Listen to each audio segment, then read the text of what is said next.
우리 다 같이 말씀 읽을까요? 마태복음 6장 12절 말씀입니다. 다 같이 읽겠습니다. 시작. 우리가 우리에게 죄 지은 자를 사하여 준 것 같이 우리 죄를 사하여 주시옵고. 아멘.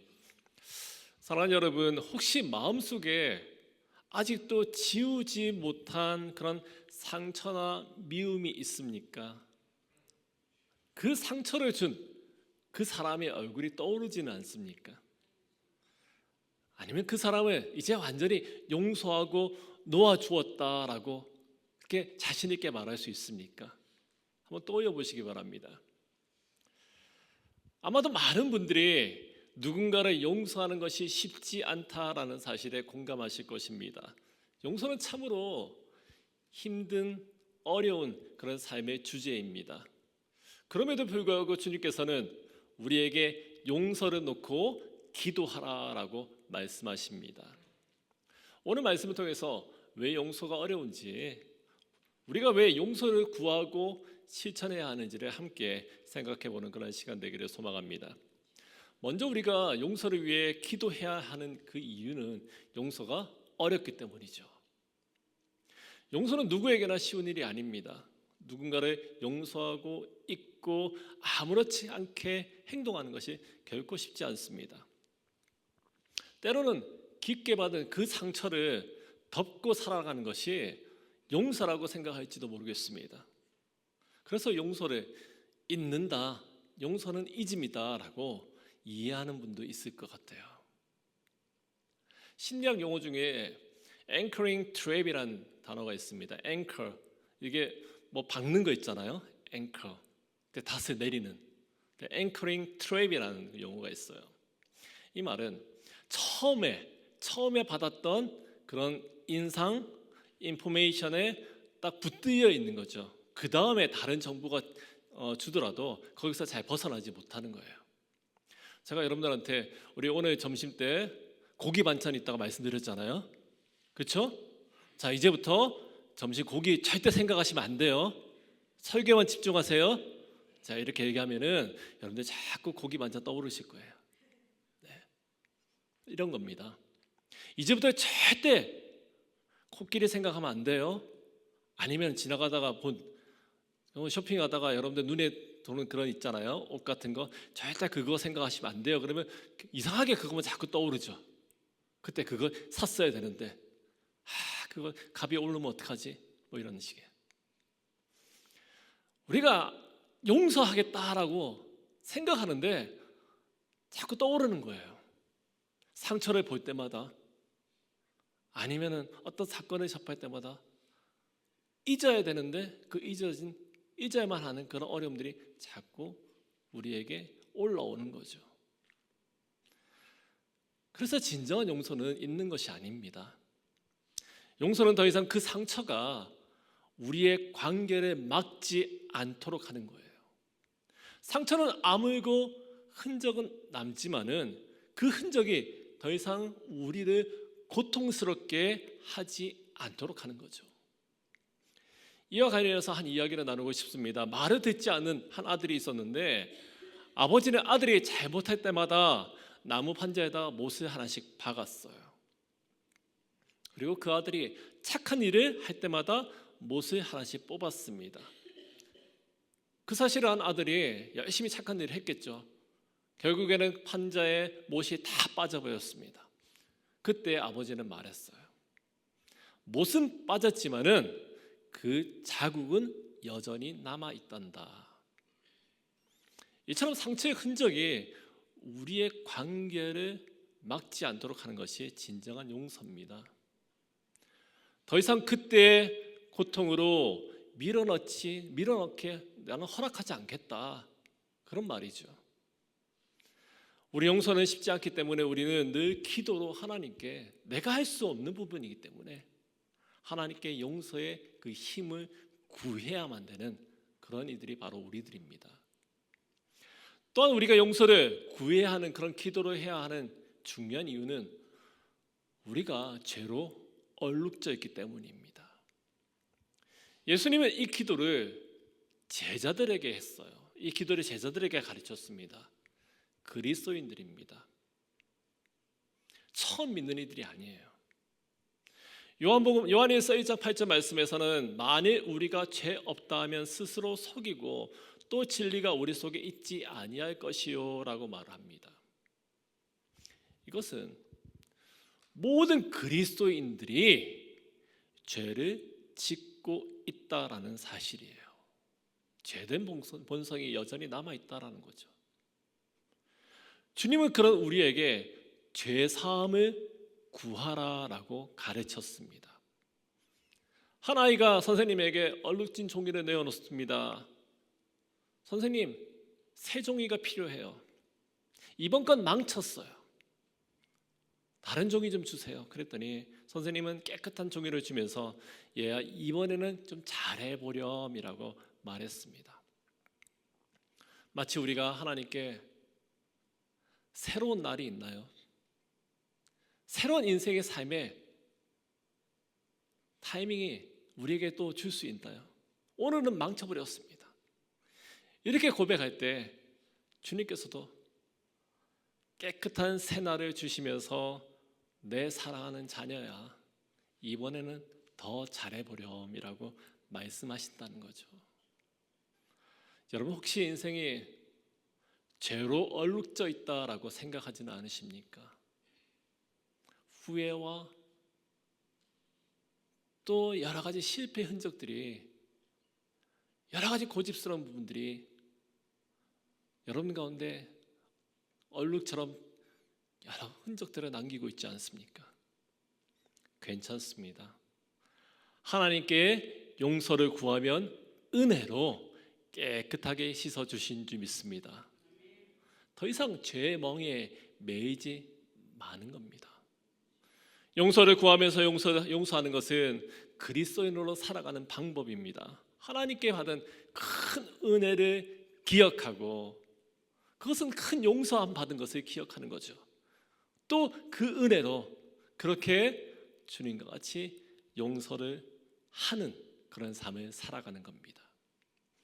오늘 본문에서 발견할 수 있는 교훈을 몇 가지를 정리하고 싶습니다. 첫 번째로, 용서는 그리스도인의 자기 증거입니다. 하나님의 용서를 받은 존재라는 사실을 증거하는 것입니다. 마태복음 18장 23절 말씀부터 35절에는 1만 달란트 빚진 종에 대한 그런 비유가 나옵니다. 어느 왕의 한 종이 주인인 왕에게 10,000 달란트를 빚졌습니다. 그리고 그 사람은 자기 동료에게 100데나리온을 꾸어 주었습니다. 100데나리온은 10,000 달란트에 비하면 너무나도 작은 돈이지만, 데나리온은 또 그렇다고 작은 돈은 아니에요. 일반적인 성인 남성이 하루 동안 하루 일할 수 있는, 그래서 받는 하루 품삯이 데나리온입니다. 그러니까 100데나리온이면 주 6일 동안 한 달 25일 동안 일한다고 이렇게 계산한다면은 넉 달치 임금에 해당되는 돈이 100데나리온입니다. 작은 돈이 아니죠. 그럼 10,000 달란트는 얼마겠습니까?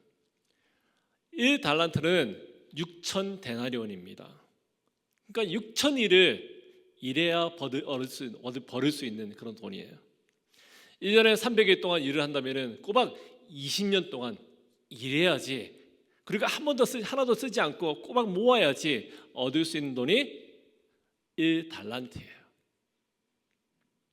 근데 왕에게 지금 빚진 돈은 얼마입니까? 10,000 달란트죠. 20년이 아니라 20만 년 동안, 20만 년 동안 하나도 쓰지 않고 열심히 일만 해서 겨우 모을 수 있는 돈이 1만 달란트예요. 도무지 갚을 수 없는 큰 돈이라는 겁니다. 그런데 이 종은 이 큰 빚을 탕감받았어요. 그렇게 하고서도 자기 동료를 붙잡아서 100데나리온, 그 돈을 갚을 때까지 감옥에 쳐넣었죠. 이 이야기를 왕이 들었습니다. 왕이 빚 탕감해 준 것을 안 되겠구나, 취소하겠다. 그 종을 너 역시도 10,000달란트 다 갚을 때까지 감옥에서 나오지 마라. 그렇게 감옥에 넣었어요. 이 비유에서 말하는 이 빚은 다름 아니라 죄입니다. 죄. 공교롭게도 우리가 읽은 마태복음에서 우리의 죄를 사하여 주시옵소서, 여기 쓰인 이 죄의 그 원어적인 의미 역시도 빚이에요. 빚. 원래 빚으로 쓰여져 있는데 번역되고 전달되는 과정 속에서 죄로 바뀌었어요. 죄는 그래서 다름 아니라 갚아야 할 것을 갚지 않은 겁니다. 의무를 불이행하는 겁니다. 사람들은 죄를 영적이고 정신적이고 어떤 내면적인 것이라고 생각합니다. 그런데 예수님은 죄를 용서해야 한다는 그 비유에서 달란트를 쓰고 있어요. 데나리온을 쓰고 있어요. 실제적이고 정말 감각적인 경제적인 용어를 사용하고 있습니다. 그래서 죄라는 것이 추상적인 것이 아니다, 막연한 것이 아니라는 거죠. 정신적인 거, 내적인 것이 아니라는 거예요. 마땅히 갚아야 하는 것을 갚지 않은 그 경우처럼 매우 실제적인 것이다 라고 지금 예수님이 말하고 있는 겁니다. 그런데 어떻게 한 인생이 20만 년 동안 이래야 갚을까 말까 한 그 빚을 청산할 수 있겠습니까? 우리 인생 누구도 하나님께 진 죄, 그 빚을 갚을 수 없다라는 거죠. 갚을 능력이 없다는 사실을 말하는 것입니다. 우리가 책임져야만 하지만 내가 갚겠습니다, 내가 노력하겠습니다, 기회를 주십시오 아무리 얘기하지만 우리는 책임질 능력이 도무지 없다라는 거죠. 그런데 다행히도 하나님은 이런 우리를 불쌍히 여기셨어요. 그래서 우리가 갚을 수 없는 이 빚을 탕감해 주셨습니다. 빚진 종에게도 엄청난 금액이지만 그 돈을 빌려준 왕의 입장에서는 큰 손해인 거죠. 남아프리카 공화국의 투투 대주교라는 그런 분이 있죠. 인권 운동을 하셨던 이분이 이런 말을 했어요. 용서는 싸지 않고 쉽지도 않다. 용서에는 대가가 따른다. 용서에는 쉬운 선택이 아니다. 그것을 위해 하나님은 자신의 아들의 죽음이라는 대가를 치르셨다. 그런 어마어마한 손해를, 희생을 감수하면서도 왕은 종의 빚을 탕감해 주었어요. 갚을 능력이 없음에도 있다라고, 갚겠다고 아둥바둥하는 그 인생이 불쌍해서였기 때문입니다. 물론 100데나리온도 작은 돈은 아니죠. 그렇게 고작 100데나리온 그까이 거 그 정도는 당연히 용서해 줘야 된다, 그렇게 말을 해서는 안 돼요. 우리가 살아갈 때 4달치 임금 큰 돈입니다. 달란트에 비해서 작은 돈이지만 그건 역시도 일반적으로 우리가 살아갈 때 너무나도 큰 돈이에요. 우리 지난 며칠 동안 듣자하니 이틀 3일씩 전기가 나가신 분들 있잖아요. 며칠 전기가 안 나와도 너무나도 그 삶이 어렵지 않으셨어요? 근데 정작 살아가는데 4달 동안 돈이 없이 살아간다? 끔찍한 일 아니에요? 그래서 그 정도 돈은 용서해줘야지 이렇게 말해서는 안 된다는 거죠. 그럼에도 불구하고 우리가 하나님께 받은 용서에 비하면 크지만 작은 거라는 겁니다. 거기에 비교해야 돼요. 우리가 하나님께 진정으로 용서받았다라는 사실을 정말 깊이 생각한다면 내게 그 빚에 훨씬 못 미치는 작은 빚을 가지고 있는 이들을 향해서 넉넉한 용서를 할 수 있는 그 마음을 가지는 것, 그것이 가능하다는 겁니다. 그리고 탕감을 받은 10,000달란트, 그건 역시 하나님 주인에게 빌린 거잖아요. 근데 100데나리온, 그 데나리온 출처는 어디예요? 결국에는 주인에게서 온 거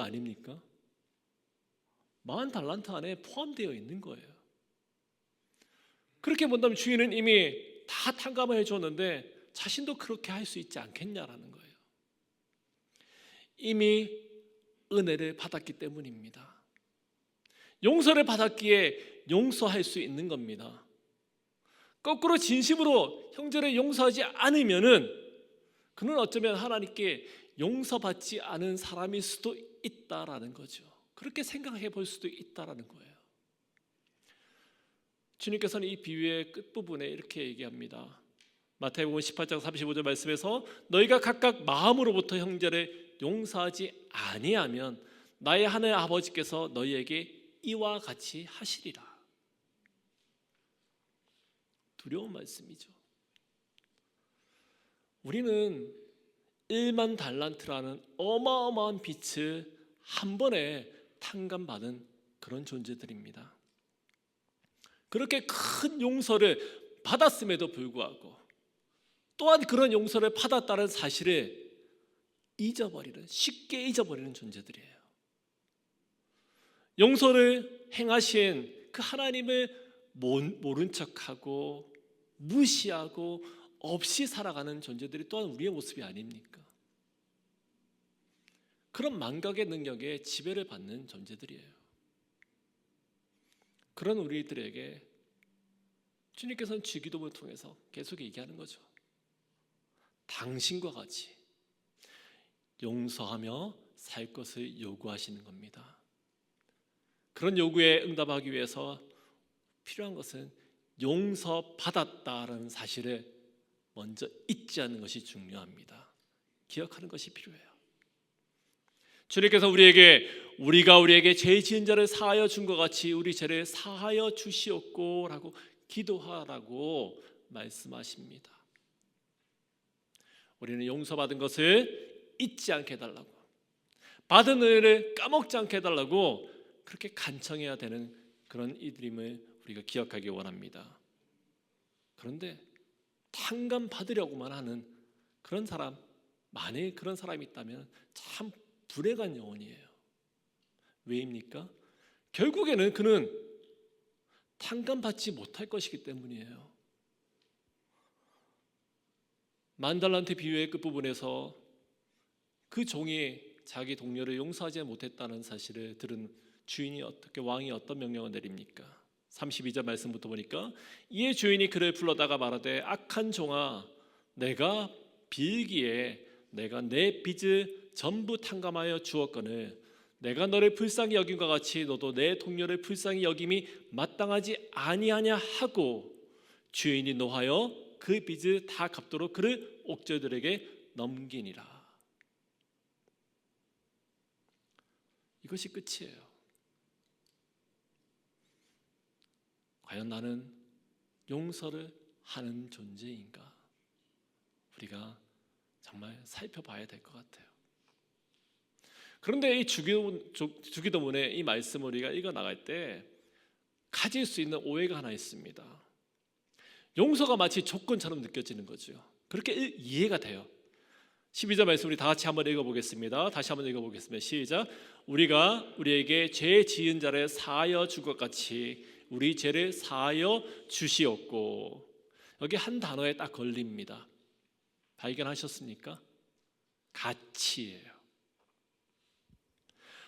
우리가 누군가의 죄를 용서하여 주었으니 우리가 하나님의 용서를 받는 것이 마땅하다라는 이해예요. 내가 용서를 했으니까. 여러분, 하나님이 원하시는 용서의 수준이 어느 정도기에 이러한 요구를 담대하게 할 수 있겠습니까? 용서의 횟수를 묻는 베드로에게 주님은 70번씩 7번이다 라고 용서해야 한다 말씀하셨어요. 490번입니까? 그 횟수가 중요한 게 아니죠. 언리밋이에요. 용서의 질에 있어서도 1만 달란트예요. 그 어마어마한 용서를 해야 된다. 그것을 말씀하시는 분인데 그 가치 또한 그 가치를 감히 따질 수 없는 아들을 제물로 바치셔서 죄라는 그 빚을 탕감해 주신 분이시죠. 도대체 어느 정도까지요? 가치라면 얼마만큼 해야지 우리가 이것을 담대하게 나 용서했으니까 나를 용서해 달라고 얘기할 수 있겠습니까? 이 부분에 대해서 요아킴 예레미야스라는 신학자는 마치 조건처럼 보이는데 이 구절의 시제를 보니까 동시적인 완료형이라는 그런 용어를 가지고 설명하고 있어요. 무슨 뜻이냐면 이렇게 해석해야 된다는 거죠. 하나님 우리의 죄를 용서해 주십시오. 그와 동시에 우리도 우리에게 빚진 자를 용서하겠나이다. 순서를 바꾸는 거예요. 하나님 우리의 죄를 용서해 주십시오. 그와 동시에 그것처럼 그와 같이 우리도 나에게 빚진 자를 용서하겠습니다라는 그렇게 이해해야 된다는 겁니다. 다시 말해서 우리의 용서가 조건이 될 수 없다는 거죠. 당연히 그렇게 해야 되는 부수적인 것이다라고 설명을 하고 있습니다. 우리가 용서해야 되는 이유는 하나님께서 우리를 용서했기 때문입니다. 마틴 루터도 우리가 받은 용서는 우리가 누구를 용서했기 때문이 아니라 오롯이 하나님의 은총이다라고 분명하게 정의를 내렸어요. 우리는 불량한 채무자예요. 빚잔치를 벌이고 있는 그런 존재들이에요. 신용 등급 자체가 나오지 않아요. 이미 파산한 존재들이잖아요.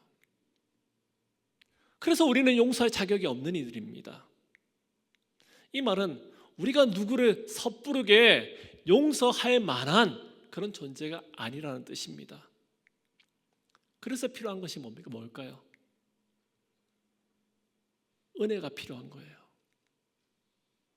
은혜가요. 나는 용서를 말할 수 있는 자격이 없고 능력도 없고 이유도 없는데 그런데 용서하라고요?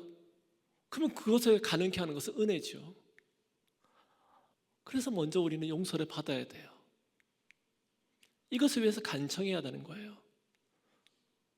용서는 구원받은 자들이 이미 용서받은 사실을 확인하고 실천하면서 증명하는 겁니다. 하나님의 사랑을 드러내는 거예요. 하나님의 은혜를 보여주는 거죠. 그래서 하나님께서 원하시는 것이 바로 용서가 되는 줄 믿습니다. 두 번째로 용서하지 않는 것은 주님을 부인하는 거예요. 우리는 용서에 대한 기도에 앞서서 일용할 양식을 달라라는 기도를 우리가 배웠습니다. 일용할 양식을 구한다는 것은 하나님께 매일매일의 삶을 맡겨드린다는 거죠. 매 순간순간마다 하나님의 은혜로 힘을 얻고 살아간다는 그런 믿음의 고백입니다. 그렇게 우리가 매일의 삶을 하나님께 전적으로 의존하고 있음을 인정한다면 이제는 도저히 갚을 수 없는 죄라는 이 빚의 탕감에 있어서도 전적으로 하나님께 의지하고 있다라는 것을 고백해야 하는 그런 이들입니다. 독일의 신학자인 본헤퍼, 유명하신 분이죠.